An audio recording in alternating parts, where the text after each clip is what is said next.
મિત્રો આપણે છેલ્લા લેક્ચરમાં દ્રાવણમાં થતી પ્રક્રિયાઓ માટે ખાસ અભ્યાસ કર્યો હતો. તો પહેલા તો દ્રાવણ એટલે શું, દ્રાવ્ય કોને કહેવાય, દ્રાવક કોને કહેવાય, પછી આપણે જો સાંદ્રતા અને તેના એકમો. તો અહીંયા આપણે છેલ્લા લેક્ચરમાં 3 એકમ પૂરા કર્યા હતા. નંબર 1 સપ્રમાણતા, નંબર 2 મોલારિટી, નંબર 3 મોલારિટી. અને આપણને ત્રણ સંજ્ઞા પણ ખબર છે, એમ, કેપિટલ એમ અને સ્મોલ એમ. બેટા ધ્યાન આપજો, અહીંયા આ પ્રકારના સૂત્ર કરતા જેનું ફોર્મ્યુલા છે બહુ અગત્યના છે. તમારે આ ત્રણના ફોર્મ્યુલા યાદ કરવા બહુ જ જરૂરી છે, કેમ કે તમને એ આવડશે તો તમે આરામથી દાખલા કરી શકશો. એટલે કે એ સૂત્રની મદદથી તમે જે તે દ્રાવણની સપ્રમાણતા, જે તે દ્રાવણની મોલારિટી શોધી શકો છો. ઉપરાંત જો તમને સાંદ્રતા ખબર હોય તો એના પરથી એમાં ઓગળતા દ્રાવ્યનું વજન પણ આપણે શોધી શકીએ છીએ. તો હવે પછીનો ટોપિક છે જેને કહેવાય છે મોલ અંશ, જેને કહેવાય છે મોલ ફ્રેક્શન. ઓકે, તો અહીંયા આપણે દરેકના જે ફોર્મ્યુલા છે આપણે તૈયાર ખાસ કરવાના છે. બરાબર, આપણો ટોપિક લે છે જેને કહેવાય છે મોલ અંશ.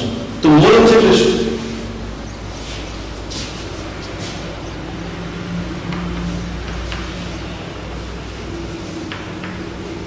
મોલ અંશ તો લખી શકીએ છીએ અહીંયા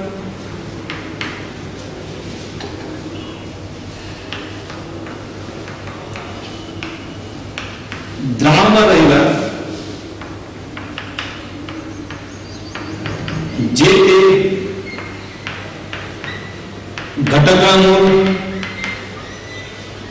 અને દ્રાવણમાંના કુલ ઘટકોના મોલના ગુણોત્તરને જે તે ઘટકના શું કહેવાય છે? તો મોલ અંશ કહેવાય છે. ડેમોન્સ્ટ્રેટ મિત્રો, હવે સપોઝ મને પછી દ્રાવણ છે, તો આ દ્વિઅંકી દ્રાવણ છે, મતલબ અહીંયા એક દ્રાવક અને એક દ્રાવક છે. તો હું લખી શકું કે દ્રાવક વત્તા દ્રાવક. ધ્યાન આપજો, જે મોલ અંશ છે એની સંજ્ઞા છે x. ધ્યાન આપજો, આપણે કહી શકીએ ધારો કે જે દ્રાવક છે એ દ્રાવકના મોલ હું લઉં છું Na, અને જે દ્રાવ્ય છે એ દ્રાવ્યના મોલ હું લઉં છું Nb. ચલો, તો આપણા કુલ મોલ કેટલા બનશે? તો કુલ મોલ બરાબર બને આપણા Na પ્લસ Nb. ચલો આપણે શું કરીએ હવે કે કોઈ પણ ઘટક દ્રાવક કે દ્રાવ્યને આપણે મોલ અંશ ગણવા હોય તો આપણું સૂત્ર શું બનશે? તો લખી શકીએ આપણે અહીંયા નંબર 1, જો આપણે દ્રાવકના મોલ અંશ ગણવા હોય તો દ્રાવકના મોલ અંશ ચલો શું બને? તો એ અહીંયા x બનશે બરાબર દ્રાવકના મોલ કેટલા છે? Na છેદમાં કુલ મોલ કેટલા બને છે? તો Na વત્તા Nb. એ જ પ્રમાણે જો આપણે અહીંયા નંબર 2 દ્રાવ્યના મોલ અંશ ગણવા હોય તો આપણું સૂત્ર શું બને છે? દ્રાવ્યના મોલ અંશ એની માટે આપણે શું લઈએ છીએ? xb બરાબર દ્રાવ્યના મોલ કેટલા છે? Nb. તો મૂકી શકીએ આપણે હવે Nb upon Na વત્તા NB. તો આ પ્રમાણે આ પ્રકારના સૂત્રનો ઉપયોગ કરી આપણે જે તે ઘટકના મોલ અંશ ગણી શકીએ છીએ. ધ્યાન આપજો, જો તમે મોલ ન આપ્યો હોય, તમને જો મોલ ન આપ્યો હોય તો વજન આપ્યું હોય તો વજન પરથી આપણે મોલ શોધીશું. મોલ શોધ્યા પછી આપણે શું કરીશું? જે તે ઘટકના મોલ અંશ શોધીશું. ધ્યાન આપજો કે હંમેશા મોલ અંશનો સરવાળો, હંમેશા મોલ અંશનો સરવાળો કેટલો? હંમેશા એક. આ ફિક્સ છે, આ તમારે ધ્યાનમાં રાખવાનું. હું ફોર એક્ઝામ્પલ તમને કહું કે ધારો કે તમને કહ્યું હોય કે આપણી પાસે કોઈ દ્રાવણ છે, આ દ્રાવણમાં કુલ 3 ઘટક છે, A, B અને C ઘટકો. તમને એમ કે ધારો કે આ પ્રકારના દ્રાવકમાં જે A છે એના 0.2 મોલ છે, B છે એના 0.4 મોલ છે, તો C ના મોલ કેટલા? તો હંમેશા યાદ રાખજો કે કોઈ પણ દ્રાવણ હોય તેમાં મોલ અંશનો સરવાળો કેટલો આવે છે? 1 આવે. તો એ પ્રમાણે કાઉન્ટિંગ કરો તો C ના મોલ અંશ તમને પણ કેટલા મળશે? 0.4 મોલ મળે છે, બરાબર. અને મોલ અંશનો સરવાળો હંમેશા કેટલો થશે? 1. આ તમારે ધ્યાનમાં રાખવું જરૂરી છે. ઓકે, ત્યારબાદ ચાલો આપણે બીજો ટોપિક જોઈશું, પછી આપણે એના એક્ઝામ્પલ ગણીશું, જેને કહેવાય છે વજનથી ટકાવારી. એક એક્સરસાઇઝ છે જેને કહેવાય છે વજનથી ટકાવારી. Percentage of weight by weight, જેને કહેવાય છે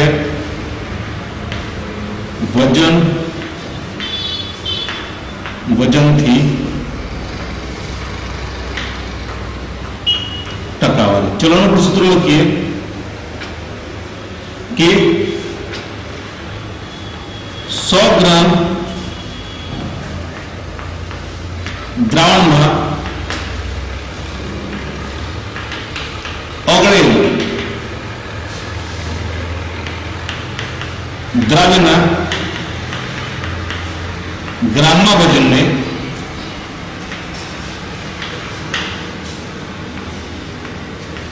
વજનથી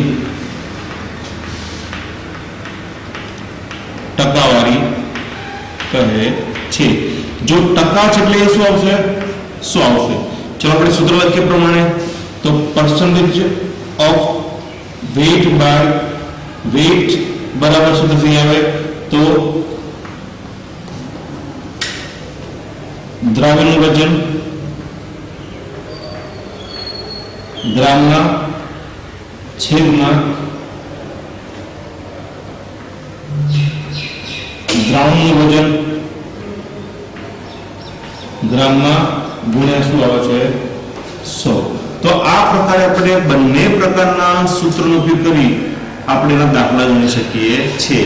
તો ચલો પ્રેક્ટિસ કરીએ થોડા દાખલાની. ધ્યાન આપજો, હું બંને સૂત્ર બાજુમાં લખું છું, તમારે ફરીથી યાદ રાખવાનું કે સૂત્રનો ઉપયોગ કરી અને આપણે એ પ્રમાણે જે તે ઘટકના મોલ અંશ અને જે તે દ્રાવણના વજન ટકાવારી અથવા આપણે દ્રાવણનું વજન શોધી શકીએ છીએ. આપણને એક રકમ લખેલી છે કે 180 ગ્રામ પાણીમાં 4 ગ્રામ NaOH ઓગાળવાથી બનતા દ્રાવણમાં NaOH અને પાણીના મોલ અંશ, બરાબર. તો પ્રથમ તો આપણને સૂત્ર ખબર હોવી જોઈએ કે મોલ અંશ બરાબર લખી શકીએ કે જે તે ઘટકના મોલ ભાગ્યા કુલ. તો અહીંયા તમારે મોલ આપેલા છે, પરંતુ રકમમાં તમે શું આપ્યું છે? વજન આપ્યું છે.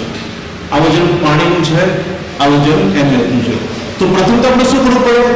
જે તે ઘટક મતલબ પાણી અને NaOHના વજનને મોલમાં કન્વર્ટ કરીશું. તેની માટે આપણને શું ખબર હોવી જોઈએ? તો એનું સૂત્ર છે કે મોલ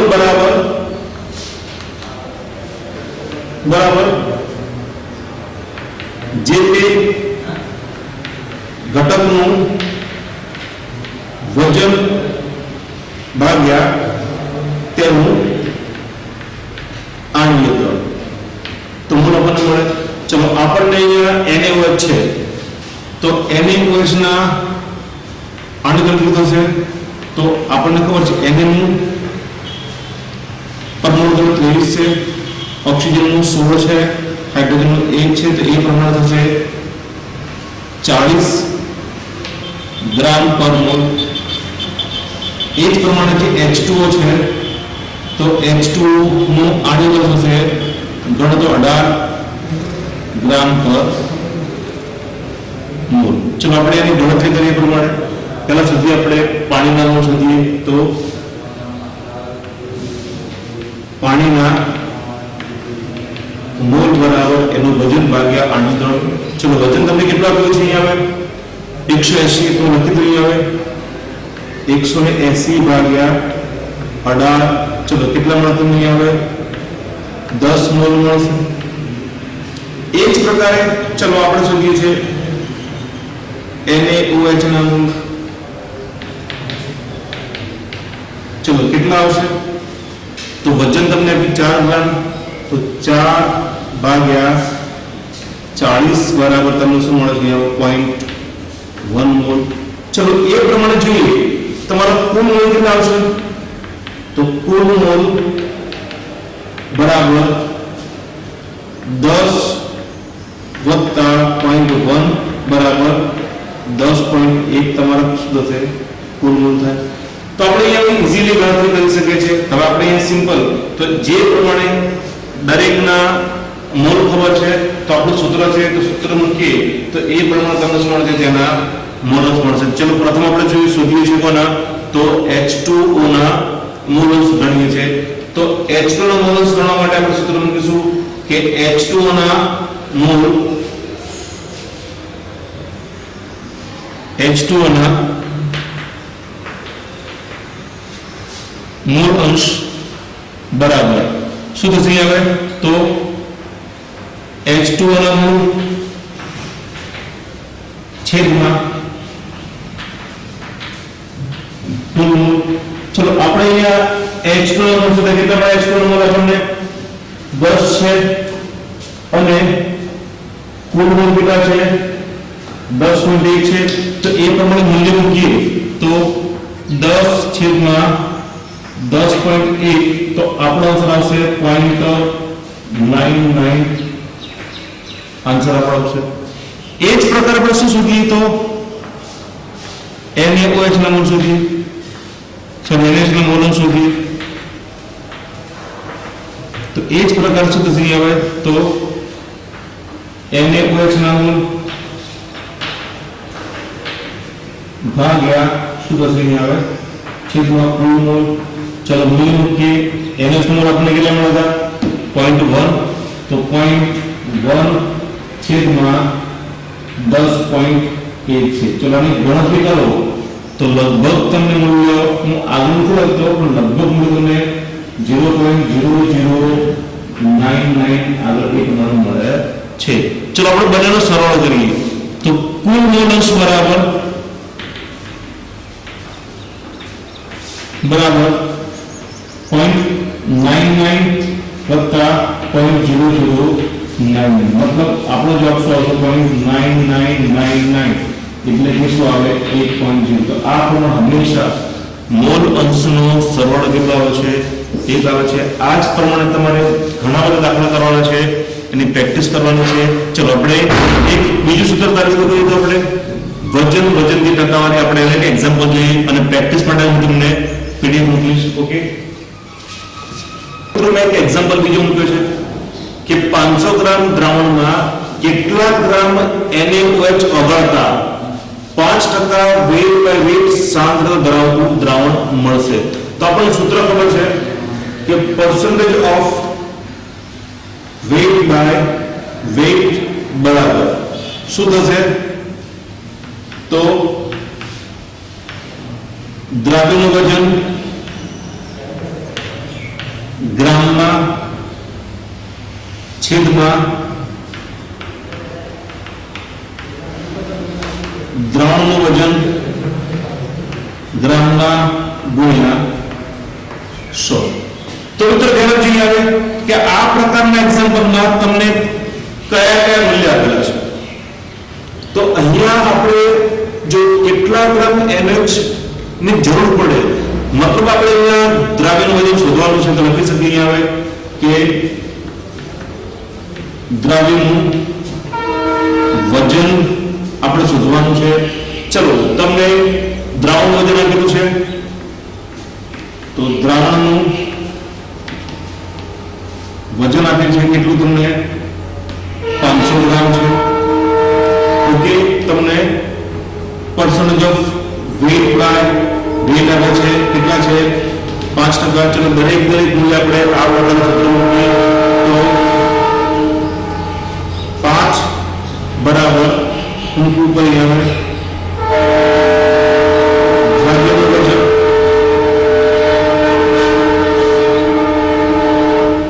છેદમાં દ્રાવણનું વજન કેટલું બધું નહીં આવે 500 ગુણ્યા 100. Therefore દ્રાવ્યનું વજન બરાબર શું થશે 5 ગુણ્યા 500 ભાગ્યા 100 ઉડી ગયા તો આપણું મૂલ્ય કેટલું આવે છે 25 ગ્રામ. તો કહી શકીએ છે કે 500 ગ્રામ દ્રાવણમાં 25 ગ્રામ એને ચોગાડીએ તો આપણું દ્રાવણ શું બને છે 5% વેઇટ બાય વેઇટ મળે છે. ધ્યાન આપજો તમને એ મૂકવું અહીંયા કેટલાક ફેક્ટરનું ધ્યાન રાખજો કે શું હશે. સપોઝ તમને લખ્યું હોય કે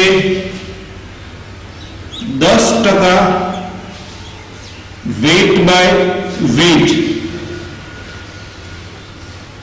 NaOH ના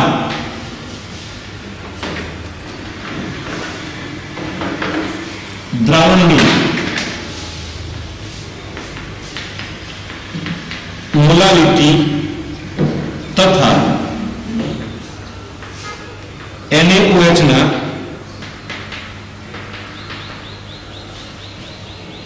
મૂળ અંશ ગણો. તો અહીંયા તમને દ્રાવ્ય દ્રાવક કઈ ખબર જ નથી ને, પરંતુ તમને એક વસ્તુ આપી છે 10% વેટ બાય વેટ. તો આપણને ખબર છે કે દ્રાવણ બરાબર શું થશે દ્રાવક વત્તા શું થાય દ્રાવ્ય થાય. જો ટકા છે મતલબ શું થઈ ગયા હોય કે આ પ્રકારના 10% વેટ બાય વેટ મતલબ શું થઈ ગયું કે અહીંયા હું લખી 100 ગ્રામ લખું છું. ધ્યાન આપજો આ શું થઈ ગયું તમારા દ્રાવણ વજન થઈ ગયું 10%. મતલબ આ પ્રકારના 100 ગ્રામમાં 10 ગ્રામ કોણ છે તમારો દ્રાવ્ય છે. નહીં હું શું લખીશ 10 ગ્રામ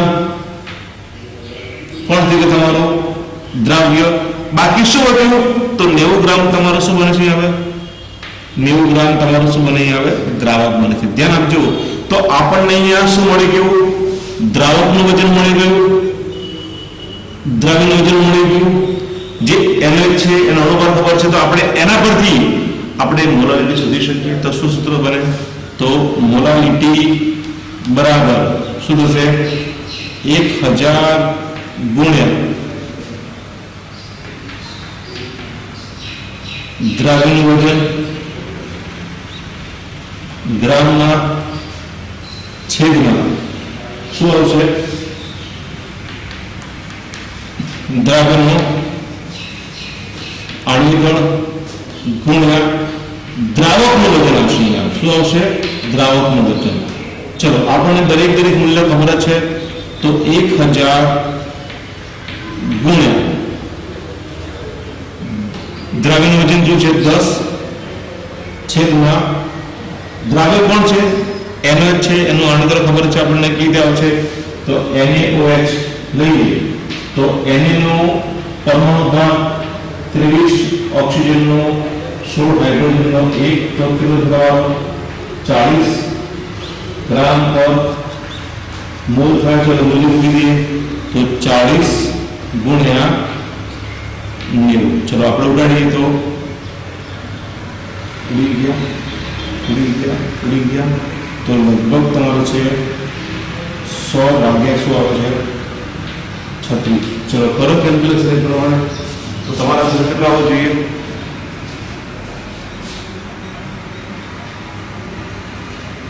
તો 100 ભાગ્યા 36 તમારો આન્સર આવશે 2.78 મોલ. હવે એ જ પ્રમાણે તમારે શોધવાનું શું છે? તો NH ના મોલન્સ, તેની માટે તમને શું ખબર હોવી જોઈએ? બંને ઘટકના મોલ ખબર હોવી જોઈએ. ચાલો આપણી પાસે કોણ છે? તો NaOH ના મોલ ગણીએ. મોલ બરાબર વજન ભાગ્યા આની જોડે તો 10 ભાગ્યા, જો અહીંયા દ્રાવ્ય કેટલું તમારું છે 10 છે, 10 ભાગ્યા શું થાય 40, તો 1 ભાગ્યા 4 કેટલું તમારું 0.25 મળી ગયા તમને પ્રમાણે. ઓકે, એ જ પ્રકાર આપણે લઈએ છીએ H2O ના મોલ. તો વજન ભાગ્યા અનુપાત વજન તમને 90 આપ્યું છે, તો 90 ભાગ્યા 18 તમને શું મળે છે 5 મોલ મળે. ચલો તમને કુલ મોલ કેટલા મળશે? તો કુલ મોલ મળે તમને 5 વત્તા 0.25 બરાબર 5.25 તમને કુલ મોલ મળી ગયા. ચલો આપણે શોધવાનું શું છે હવે? તો સૂત્ર પ્રમાણે રકમ પ્રમાણે we have to find out the mole fraction of NaOH. તો લખીએ આપણે અહીંયા. તો NaOH ના મોલ અંશ બરાબર NH નું મોલ કેટલા મળે 0.25 ભાગ્યા કુલ મોલ એટલે 5.25. ચલો કરો કેલ્ક્યુલેશન નું બધા જવાબ શું આવશે પ્રમાણે 0.25 ભાગ્યા 5.25 તમારો આન્સર આવશે 0.25 ભાગ્યા 5.25 તમારો આન્સર આવશે 0.0476 તમારો શું મળશે મોલન્સ. ધ્યાન આપજો મોલન્સ ને કોઈ એકમ હતો નથી. તો આ પ્રમાણે તમે પાણીના મોલન્સ શોધી બંને સરળ કરો. તો સૌપ્રથમ અહીંયા એક પ્રકારે H2O ના મોલન્સ ઘણો બધો તમારે તો 5 ભાગ્યા 5.25 કિલો આન્સર શું હશે હવે? તો 5 ભાગ્યા 5.25 તમારો આન્સર આવશે 0.952 બરાબર. અને બંનેનો તમે સરવાળો કરો તમારો આન્સર શું આવશે 1.0. હંમેશા મોલ અંશનો સરવાળો શું બને છે 1.0. તો આ પ્રકારે તમે દાખલો કરી શકો છો. તો જો તમને અહીંયા દ્રવ્ય કે દ્રાવકનું વજન ન આપ્યું હોય, દ્રાવ્ય કે દ્રાવકનું વજન ન આપ્યું હોય, તો આપણે આ પ્રમાણે 10% વેઇટ બાય વેઇટ હોય તો 10 ગ્રામ દ્રાવ્ય 90 ગ્રામ દ્રાવક, તો એ પ્રમાણે તમે ગણતરી કરી શકો છો. ક્લિયર?